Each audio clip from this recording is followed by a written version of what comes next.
Good morning વિદ્યાર્થી મિત્રો।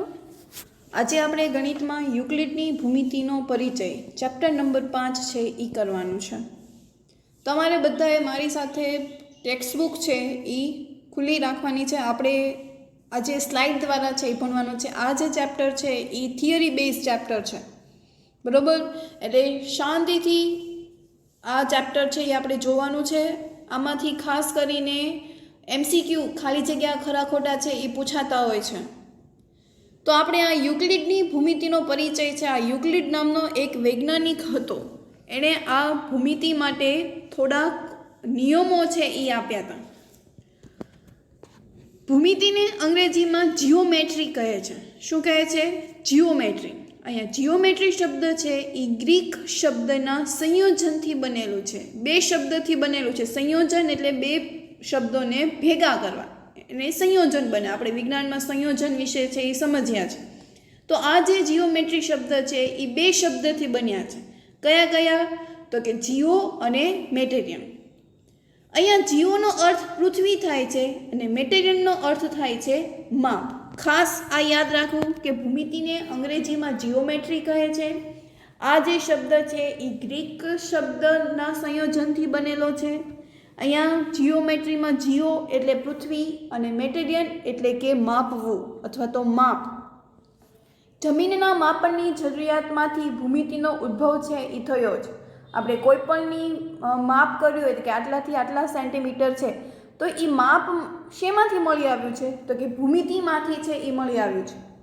પ્રાચીન સંસ્કૃતિમાં ગણિતની આ શાખાનો અભ્યાસ વિવિધ સ્વરૂપે છે એ થયો હતો। ઇજિપ્ત, બેબીલોનિયા, ચીન, ભારત, ગ્રીસ, ઇકાઝ જેવી તે સમયની સંસ્કૃતિના લોકોની પડતી કેટલીક વ્યાવહારિક સમસ્યાઓનો સામનો કરવા માટે ભૂમિતિના વિકાસની જરૂરિયાત છે એ ઊભી થઈ હતી। આ બધા દેશોને ખૂબ જ તે પ્રાચીન સમયમાં તકલીફ પડતી હતી। કોઈ પણ માપ લેવું હોય, પહેલાંના સમયમાં આપણને ખબર છે કે લોકો વેઢાથી માપ લેતા હતા, બરાબર? હાથના વેઢા છે અથવા તો પગના પંજા દ્વારા। તો હવે એમાં તો કેવું થાય કે જેના હાથ મોટા એનું માપ છે એ મોટું થાય, નાના હોય એનું નાનું થાય। તો એક જ જમીન હોય અને એમાં પણ વિવિધ પ્રકારના માપ છે એ મળતા હતા। તો એ લોકોને ઘણી બધી મુશ્કેલીઓ છે એ થતી હતી કે ચોક્કસ માપ છે એ મળી આવતું નહોતું। ત્યારે આ સમયે આ યુક્લિડ નામના વૈજ્ઞાનિકે આ બધા ભૂમિતિના નિયમો છે એ આપ્યા હતા। ગ્રીક ગણિતશાસ્ત્રી થેલ્સને ભૂમિતિનો પ્રણેતા ગણવામાં આવે છે। ખાસ યાદ રાખજો કે ગ્રીક જે ગણિતશાસ્ત્રી થેલ્સ નામનો જે છે એ ભૂમિતિનો પ્રણેતા ગણવામાં આવે છે।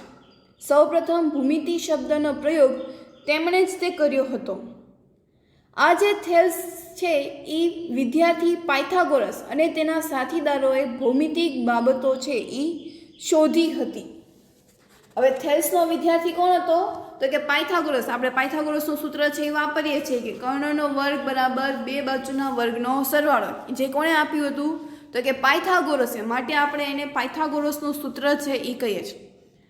તો એ પાયથાગોરસ છે એ કોનો શિષ્ય હતો? તો કે થેલ્સનો હતો। અને પાયથાગોરસની સાથે બીજા બધા પણ જે સાથીદારો ક્લાસમેટ હોય એ બધાએ આ ભૌમિતિક બાબતોને છે એ વ્યક્તિગત રીતે સ્વરૂપે છે બધાને દેશો સામે છે એ વ્યક્ત કર્યું હતું। એના પછી તો કે ઈસવીસન પૂર્વે 1800થી ઈસવીસન પૂર્વે 500ના ગાળામાં સુલભા સૂત્રનું સર્જન છે એ થયું હતું। એક સૂત્ર આવે છે એને આપણે સુલભા સૂત્ર તરીકે ઓળખીએ છીએ। બોધાયન સુલભા સૂત્ર સૌથી પ્રાચીન છે। તેમાંની રચનામાં પાયથાગોરસના સિદ્ધાંતની સાબિતીનો ઉપયોગ છે એ થયો હતો। પાયથાગોરસનો સિદ્ધાંત છે એ આપણે 10મામાં એના નિયમો છે એ આવે છે કે એ કેવી રીતે સાબિત થયું છે। તો આ જે સાબિતી છે એ આપણે મેં તમને કીધું એમ કે સુલભા સૂત્ર જે છે કે જે સૌથી પ્રાચીન સર્જન છે તો એમાંથી આ સિદ્ધાંતનો ઉપયોગ છે એ થયો હતો। જાહેર પ્રાર્થના સભાઓમાં લંબચોરસ, ત્રિકોણ, સમલંબ, ચતુષ્કોણ જેવા આકારના આસનોના ઉપયોગ છે એ થયો હતો। આમ ભારતીયો પાયથાગોરસના પ્રમેયને પાયથાગોરસના જન્મ પહેલાંથી જ તે જાણે છે। આર્યભટ્ટ, બ્રહ્મગુપ્ત, ભાસ્કરાચાર્ય વગેરે ભારતના ગણિતશાસ્ત્રીઓએ ભૂમિતિના વિકાસમાં અનન્ય ફાળો છે એ આપેલો છે।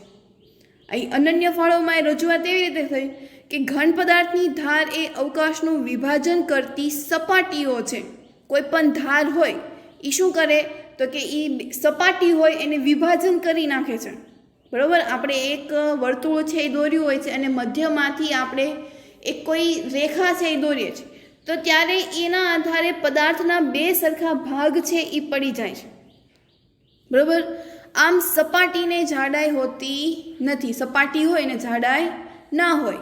સપાટીની ધાર વક્ર કે રેખા હોય છે. બરાબર, આપણે જ્યારે વર્તુળ દોરીએ છીએ ને વચ્ચેથી આપણે દોરીએ છીએ તો એ રેખા સ્વરૂપે હોય છે.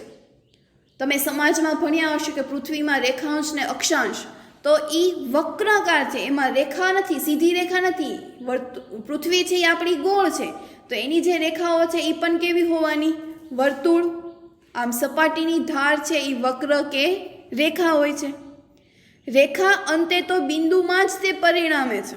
કોઈ પણ રેખા હોય છે તો એ શેનાથી બનતી હોય છે? તો કે બિંદુઓના જોડાણથી બનતી હોય છે. આમ અંતે તો એ શું હોય છે? તો કે બિંદુ જ હોય છે.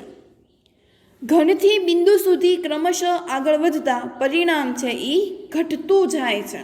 અહીંયા ઘન એટલે આપણે આગળ સમજીએ એટલે કેવી રીતે કહેવા માંગે છે. પણ શું કીધું એણે કે ઘનથી તમે બિંદુ સુધી ક્રમશઃ આગળ વધતા જાઓ તો પરિણામ છે એ ઘટતું જાય છે. કેવી રીતે ઘટતું જાય છે? તો તમે કોઈ ઘન આપણે એવું વિચારીએ કે ઘન એટલે શું? તો એ આકાર સ્વરૂપે હોય છે. બરાબર, કોઈ ચોરસ પેટી કે જે ઘનાકાર આપણે એવું સમજીએ, કોઈ ડબ્બો છે તો એ ઘનાકાર હોય, ઘન જેવો હોય, તો એનું પરિણામ છે એ 3 હોય કે એને આપણે એક્સ વાય ઝેડ સ્વરૂપે છે એ દર્શાવી શકીએ. પરિણામ એટલે કે એનું ડાયમેન્શન. આપણે 9D 3D મૂવી જોવા જઈએ છીએ તો એ બધા એના પરિણામ છે. આમ કોઈ ઘન છે, કોઈ બોક્સ, એ ઘનમાં આવે. બરાબર, ઘન હોય એને 6 સપાટી હોય. કુલ કેટલી સપાટી હોય? તો કે 6 હોય. તો એનું ડાયમેન્શન કેટલું? તો કે 3. કયા કયા? એક્સ વાય અને ઝેડ. જ્યારે સપાટી હોય તો એ સપાટીને પરિણામ કેટલા હોય? તો કે 2 હોય. રેખા તો એને એક જ તે પરિમાણ, એક જ ડાયમેન્શન હોય. કોઈ પણ રેખા આપણે દોરીએ છીએ તો એ એક અક્ષમાં જ દોરી શકે છે, અથવા તો એ વાય અક્ષમાં જ તે દોરી શકે છે. બરાબર, એટલે એનું પરિણામ છે એ એક જ છે. આ પરિણામ છે એ કેવી રીતે નક્કી કરવામાં આવે છે?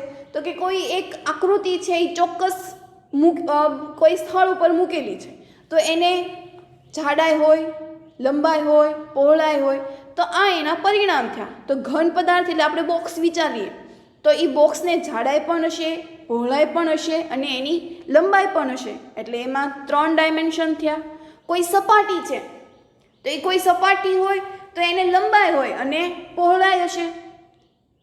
પછી રેખા, તો આપણે કોઈ રેખા દોરીએ છીએ બુકમાં તો એ એક જ તે ડાયમેન્શન થયું. જ્યારે બિંદુને એક પણ પ્રકારનું ડાયમેન્શન હોતું નથી. એટલે એને કીધું કે તમે ઘનથી બિંદુ સુધી તમે અહીંયા જોતા જશો એમ તેના ક્રમશઃનું પરિણામ છે એ ધીરે ને ધીરે ઘટતું જાય છે. તમે અહીંયા જો આપણી સ્લાઇડમાં જ કે ભૌમિતિક પદાર્થમાં આપણે જો ઘન પદાર્થ લઈએ તો એનું પરિણામ 3 છે. સપાટી લીધી તો એનું પરિણામ 2 છે. રેખા હોય તો 1 છે. બિંદુ હોય તો એને એક પણ પરિણામ હોતું નથી. યુક્લિડ ઇજિપ્તમાં એલેક્ઝાન્ડ્રિયાની શાળામાં ગણિતના શિક્ષક હતા. તેમણે પૂર્વધારણાઓ અને અગાઉ સિદ્ધ કરેલા પરિણામોને આધારે તાર્કિક સાબિતીઓ આપી અને ભૂમિતિનો વિકાસ છે એ કર્યો. તેને એલિમેન્ટ્સ નામના પુસ્તકમાં ભૂમિતિ વિશે 13 પ્રકરણો છે એ લખ્યા હતા. કેટલા પ્રકરણો લખ્યા હતા? તો કે 13. તેમણે પ્રથમ પ્રકરણમાં 23 વ્યાખ્યાઓ છે એ આપી હતી. ટોટલ 13 પ્રકરણો હતા અને એમાંથી પ્રથમ જે પ્રકરણ હતું એમાં એણે 23 વ્યાખ્યાઓ છે એ આપી હતી. કઈ આપી હતી જોઈએ આપણે. તો કે બિંદુને કોઈ ભાગ નથી. આપણે એવું હમણાં જ આગળ જોયું કે બિંદુ છે એનું પરિણામ હોતું નથી. તો એમાં અનાદર સાબિત થાય. એણે સાબિત કરીને આપ્યું હતું કે બિંદુને કોઈ ભાગ નથી. પછી તો કે રેખા એ પહોળાઈ વગરની લંબાઈ છે. એટલે શું? કાં તો એને લંબાઈ હશે કાં તો એને પહોળાઈ હશે, પણ બંને સાથે હશે નહીં. એટલા માટે શું?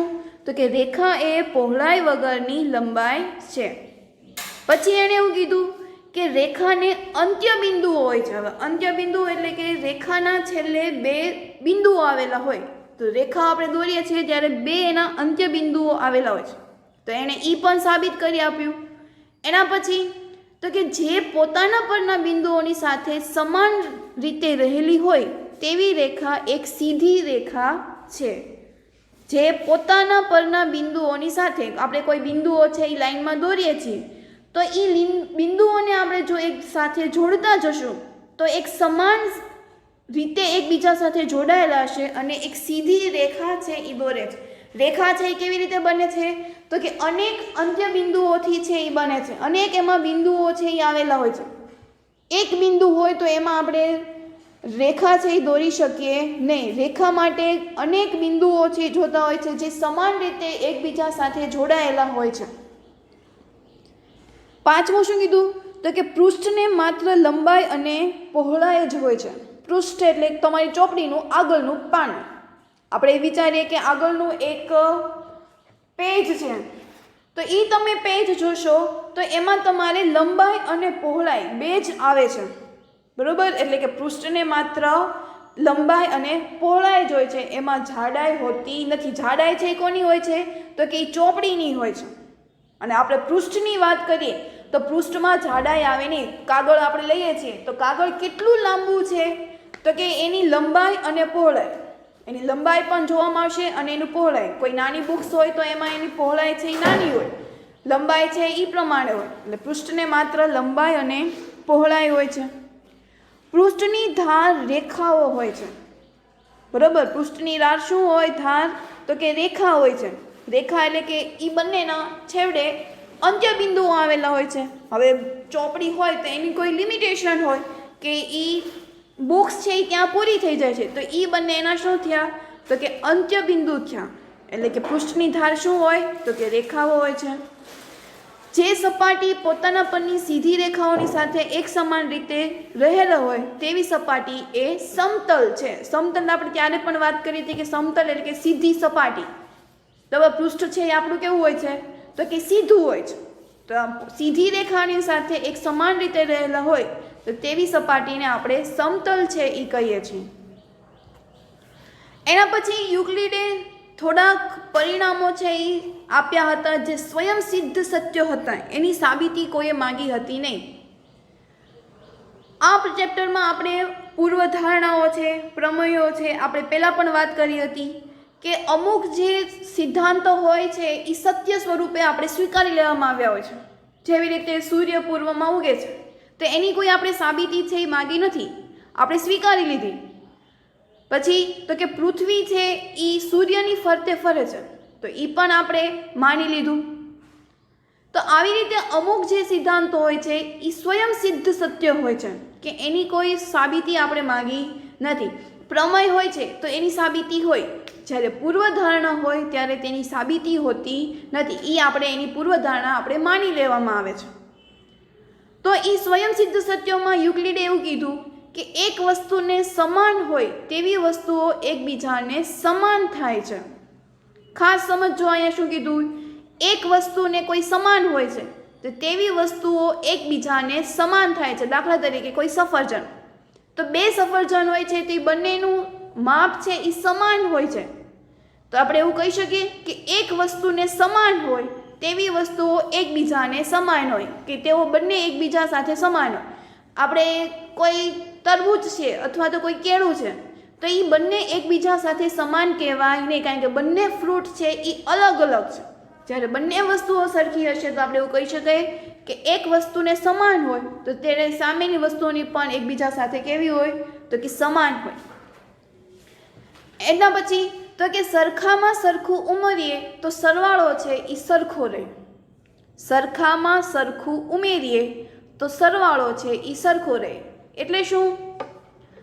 સરખામાં સરખું, દાખલા તરીકે હું કોઈ લિક્વિડ છે, કોઈ પ્રવાહી છે, એ પ્રવાહીમાં એની જ તે પ્રવાહી છે એ ઉમેરું છું. દાખલા તરીકે મારી પાસે એક દૂધ છે, એ દૂધમાં જ તે હું જો દૂધ છે એ ઉમેરીશ તો એ બંનેનો સરવાળો છે કેવો થવાનો તો કે સરખો થવાનો. એવી જ રીતે જો સરખામાંથી સરખું બાદ કરીએ તો બાદબાકી પણ કેવી થશે?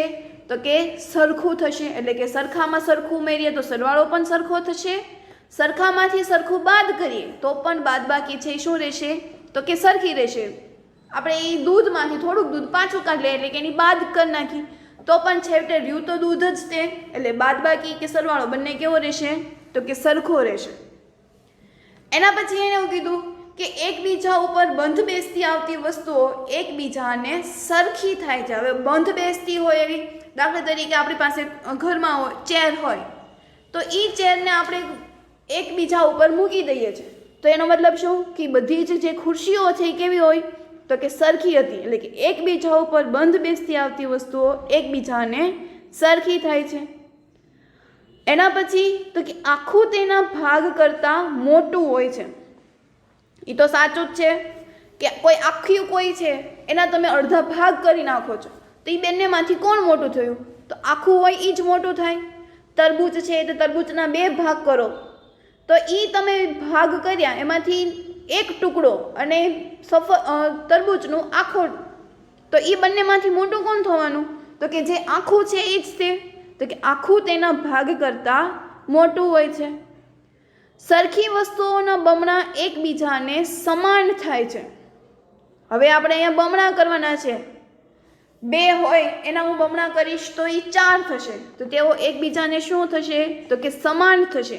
એવી જ રીતે અડધા કરી નાખીશ તો પણ તે વસ્તુઓ છે એ એકબીજાની રીતે સમાન થશે. આમ અમુક જે સ્વયંસિદ્ધ સત્ય હતા એ યુક્લિડે છે એ આપેલા હતા. ત્યાર પછી યુક્લિડે પણ 5 પૂર્વધારણા છે એ આપી હતી. તો જોઈએ આપણે એમાં પહેલો પૂર્વધારણા. તેમાં પેલું પૂર્વધારણા એને એવું કીધું કે એક બિંદુમાંથી બીજા બિંદુમાં પસાર થતી એક સીધી રેખા છે એ દોરી શકાય છે. આ વાત આપણે આગળ પણ શીખ્યા કે કોઈ એક બિંદુ છે, બરોબર? દાખલા તરીકે અહીંયા કોઈ એક બિંદુ છે, ત્યાંથી લઈને બીજું એક બિંદુ છે, તો આ એક બિંદુમાંથી બીજા બિંદુમાંથી પસાર થતી હોય તો એક સીધી રેખા છે એ મળે છે. એવી રીતે આડી થઈ, એવી રીતે ઊભી પણ તમે દોરી શકો, બરોબર? ત્રાસી પણ થઈ શકે. આમ એક બિંદુમાંથી બીજા બિંદુમાં જો પસાર થતી હોય તો એનાથી એક સીધી રેખા છે એ બનતી હોય છે. માટે બીજી રીતે આપણે કહેવું હોય તો એ રીતે પણ કહી શકાય કે આપેલા 2 ભિન્ન બિંદુઓ, ભિન્ન એટલે કે અલગ અલગ, 2 અલગ અલગ બિંદુઓમાંથી પસાર થતી અનન્ય રેખા, અનન્ય એટલે કે એક અને માત્ર એક જ તે.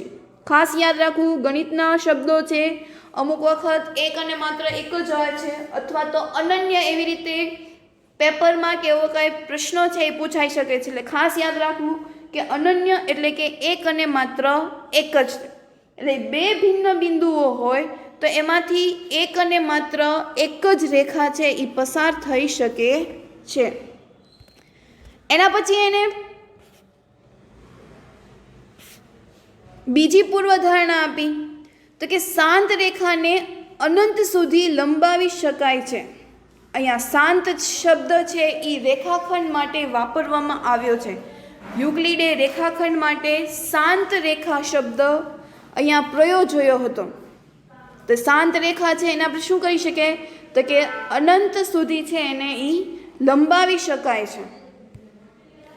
એના પછી પૂર્વધારણા 3 આપી કે કોઈ પણ બિંદુને કેન્દ્ર લઈ તથા કોઈ પણ લંબાઈની ત્રિજ્યા લઈ આપણે વર્તુળ છે એ રચી શકીએ છીએ. આપણે કોઈ રચના દોરતા હોઈએ છીએ તો આપણે કોઈક બિંદુ, આપણે એવું કહીએ કે બિંદુ સી ને કેન્દ્ર રાખીને એક ચાપ મારતા, બરોબર? અથવા તો અર્ધ વર્તુળ દોરતા, તો એ કેન્દ્ર બિંદુથી લઈને વર્તુળ પરના બિંદુને આપણે ત્રિજ્યા છે એ કહીએ છીએ, બરોબર? દાખલા તરીકે આ કોઈ એક વર્તુળ છે, વર્તુળમાં અહીંયા આ કેન્દ્ર છે, તો આ કેન્દ્રથી લઈને વર્તુળ પરના કોઈ બિંદુ, તો અહીંયા શું કહીશું આપણે એને? તો કે આર એટલે કે એ ત્રિજ્યા થઈ. આમ કોઈ પણ બિંદુને કેન્દ્ર લઈ તથા કોઈપણ લંબાઈની ત્રિજ્યા લઈ આપણે વર્તુળ છે એ રચી શકીએ છીએ. આપણે પ્રાઇમરીમાં અત્યારે એવું કહેતા હતા કે 3 સેન્ટીમીટરનું માપ લઈને એક વર્તુળ છે એ રચો. તો એ 3 સેન્ટીમીટર એટલે શું હતું? તો કે તે વર્તુળની ત્રિજ્યા. તો આમ કોઈપણ બિંદુને કેન્દ્ર લઈ તથા કોઈપણ લંબાઈની ત્રિજ્યા લઈ આપણે વર્તુળ છે એ રચી શકીએ છીએ. પછી પૂર્વધારણા 4, તો કે બધા જ કાટખૂણા એકબીજા સાથે સરખા થાય છે. શું કીધું એણે? બધા જ કાટખૂણા એકબીજા સાથે સરખા થાય છે. દાખલા તરીકે આ કોઈ એક રેખા છે, રેખામાં આ તેને લંબ છે. તો આ જે માપ હશે એ નામ આપી દઈએ A, B, C અને D. તો ખૂણો ADC એ શું થયું? તો કે કાટખૂણો થયો. એવી જ રીતે ખૂણો CDB એ પણ કાટખૂણો થયો. બરોબર. તો આ જે કાટખૂણા હતા એ એકબીજા સાથે કેવા હોય? તો કે સરખા હોય. આમાંથી તમે જો કોઈ એક ખૂણો જો કાટખૂણો બનતો હોય તો એની બાજુનો ખૂણો છે એ હંમેશા કાટખૂણો બને છે. ખાસ યાદ રાખવું કે કોઈ એક ખૂણો જો કાટખૂણો હશે તો એની બાજુનો કેવો હશે? તો કે કાટખૂણો જ તે હશે. ક્લિયર આટલું? હવે એના પછી 5મી પૂર્વધારણા, તો કે જો બે રેખાઓને કોઈ ત્રીજી રેખા છેદે તો આ રેખાની એક જ બાજુ તરફના અંતઃકોણનો સરવાળો બે કાટખૂણાના સરવાળા કરતાં ઓછો હોય તો પ્રથમ બે રેખાઓને આ ખૂણાઓ તરફ અનંત સુધી લંબાવતા તેઓ એકબીજાને છેદે છે.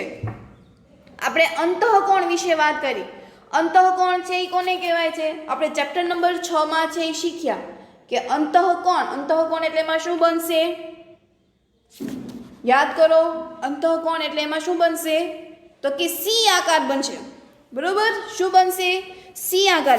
એમાં પણ આપણે જોયું હતું કે કોઈ બે રેખા છે એને કોઈ ત્રીજી રેખા વડે છેદે છે. બરોબર. દાખલા તરીકે આ બે રેખા છે અને કોઈ એને ત્રીજી રેખા વડે છે એ કોઈ છેદે છે. તો આ બે જે અંતઃકોણ એટલે એમાં શું બનશે? તો કે એની સંજ્ઞા છે એ શું આવશે? તો કે સી આકાર બનશે. હવે સી આવી રીતે પણ હોય અને આવી રીતે પણ હોઈ શકે. તો અહીંયા તમે જુઓ તો સી આકાર છે એ અહીંયા બને છે.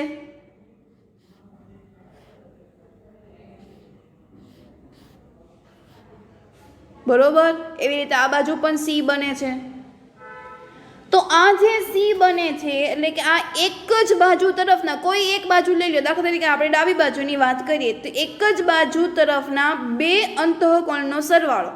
હવે અંતઃકોણના આ ખૂણો અને એવી જ રીતે આ ખૂણો, એ બંને ખૂણાઓના માપ કેવા હોય? તો કે એ સમાન હોય. કેવા હોય? સમાન હોય. તો આ જે બે ખૂણાઓનો સરવાળો છે એ કાટખૂણાના સરવાળા કરતાં કેવો હશે? તો કે એ ઓછો હશે. બરોબર. કાટખૂણાનો જે સરવાળો હશે, કાટખૂણો એટલે શું થાય છે? તો કે બે અંકોના સરવાળો એટલે શું થશે? તો કે 90 કાટખૂણો એટલે કે એ 90 અંશનો ખૂણો બનાવતો હોય. એ ખૂણાઓનું માપ 90 હોય. તો આ જે કાટખૂણો છે, બરોબર, આ જે અંતઃકોણનો જે સરવાળો છે એ બે અંતઃકોણના સરવાળો બે કાટખૂણાના સરવાળા કરતાં ઓછો હોય તો પ્રથમ બે રેખાઓને આ ખૂણાઓ અનંત સુધી લંબાવતા તેઓ એકબીજાને છેદે છે. એટલે કે જો આ બંને રેખાઓને હું આવી રીતે લંબાવી દઈશ, બરાબર, જમણી બાજુથી લંબાવી દઈશ, ડાબી બાજુથી લંબાવી દઈશ, છતાં પણ આ જે રેખા છે એ આગળ જતાં પણ ક્યાંક છેદતી હશે. અહીંયા નામ આપી દઈએ L, M અને N. તો રેખા L અને રેખા M ને રેખા N છે એ અનંત સુધી છે એ છેદે છે. ક્લિયર આટલું? એના પછી તો કે બે પરસ્પર છેદતી રેખાઓમાંની બંને એક સાથે આપેલ રેખાને સમાંતર હોઈ શકે નહીં. બે પરસ્પર છેદતી રેખાઓમાંની બંને એક સાથે આપેલ હોય તો એ રેખાને સમાંતર પરસ્પર છેદતી હોય. દાખલા તરીકે આ બે રેખા છે, બરોબર. આ બે જે રેખા છે એને હું છેદાવડાવું છું, કોઈ રેખા વડે છે એને છેદાવડાવું છું. તો છેદે ક્યારે? કે ત્યારે બંને એકબીજા સાથે ક્યાંક કનેક્શન હોય.